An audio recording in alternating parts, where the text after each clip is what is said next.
আর মামা আমরা তো খারাপ কিছু বলিনি, আমরা যা বলছি সেটা তোমার ভালোর জন্যই বলছি। তুমি তো এখন ডাইকে উল্টা আমাদেরকে অপমান করতেছো। তোদেরকে কোথাও অপমান করলাম? অপমান কি তোরা বুঝিস? অপমান যদি বুঝতিস তাহলে জাহানারার সঙ্গে ভেবে কথা বলতিস না।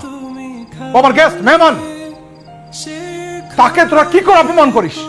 ও তাকে নতুন বউ হিসেবে বরণ করে নিলে তুমি খুশি হইতা, আর মানুষ যে আমাদের মুখে চুনকালি দিত সেই চিন্তা তো তোমার মাথায় নাই। না, চিন্তা নাই। আমি কারোরটা খাই না, পড়ি না। আমার ওয়াইফ যখন মারা যায়, আদনানের মা যখন মারা যায়, তখন কেউ আমাকে হেল্প করতে আসেনি। আমি আমার সন্তানকে নিজে মানুষ করেছি, কেউ আসেনি। সবাইকে আমার প্রয়োজন নাই। তামা আমাদের প্রয়োজনে যদি না থাকে তাহলে আমরা কেন আসলাম? আদনান ভাইয়ের ফোনটা দেখে তো দৌড় দিয়ে চলে আসছে ভাইয়ের উপকারটা করতে। এখন আমার সামনে তোমাকে অপমান করতেছে, এটাকে আমার দেখতে ভালো লাগতেছে? চলো আমরা এখান থেকে চলে যাই। মামার যা মঞ্চে মামা তাই করুক, মামা বিয়া করুক, যা মঞ্চে তাই করুক। বুড়া বয়সে লুচ্চামি করবে, মানুষের কথা শুনবো আমরা? হ্যাঁ,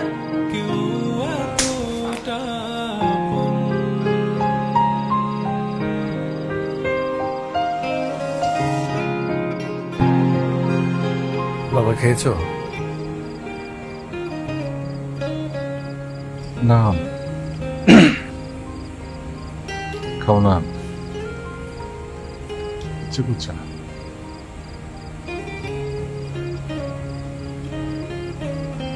আসো খাবো।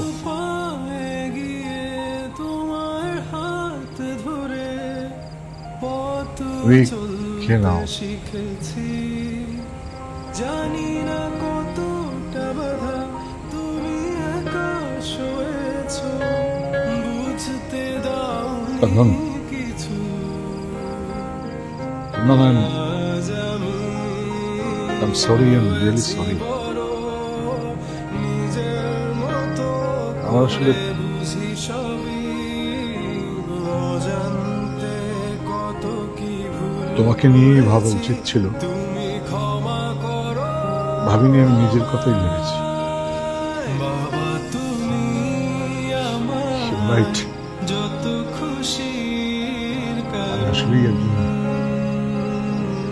সেলফিশ ফাদার, বলো তোমার মতো ভেরি সেলফিশ। করবে কে শাসন। তোমাকে অবহেলা করেছি, আমার বেঁচে সরি। থাকার কারণ সরি বাবা। নেই তোমার মতো কেউ মা মারা গেছে আপন।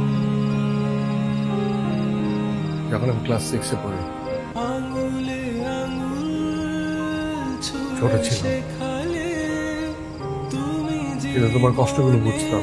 পথ চলা, নিজে না খেয়ে বাবা আমি লুকিয়ে লুকিয়ে বড়দের কথা শুনতাম। তখন আমাকে সবাই বলতো বিয়ে কর, বিয়ে কর। বাবা, তুমি আমার কিন্তু সবসময় বলতে যে খুশির কারণ। আমার আদনান একা হয়ে যাবে। বলো তোমার মতো আমি যদি এখন বিয়ে করি তাহলে নতুন সংসার, নতুন মানুষ, আমার আদনানটা একদম একা হয়ে যাবে। ওর খেয়াল কে রাখবে? থাকার কারণ। নতুন সংসার হলে নতুন মানুষের প্রতি খেয়াল চলে যাবে। তুমি তোমার আদনানকে একা রাখতে চাও না। তুমি সবসময় চেয়েছো আদনানের একাকিত্ব দূর করতে। You are not selfish. I am selfish. তুমি আমার একাকিত্ব দূর করলে আমি পারিনি। আমি বড় হয়ে আমার নিজের কাছে ব্যস্ত ছিলাম। I am the loser. I am sorry. But don't you think you need a partner? বাবা তোমার সিদ্ধান্ত ভুল না। আমি তোমার একাকিত্ব দূর করতে পারবো না, ছেলেরা পারে না। You need a partner. You are right. I'm wrong. আজ আমি হয়েছি বড়, নিজের মতো করে সবই অজান্তে কত কি ভুল করেছি, তুমি ক্ষমা করো আমায়। বাবা তুমি আমার যত খুশি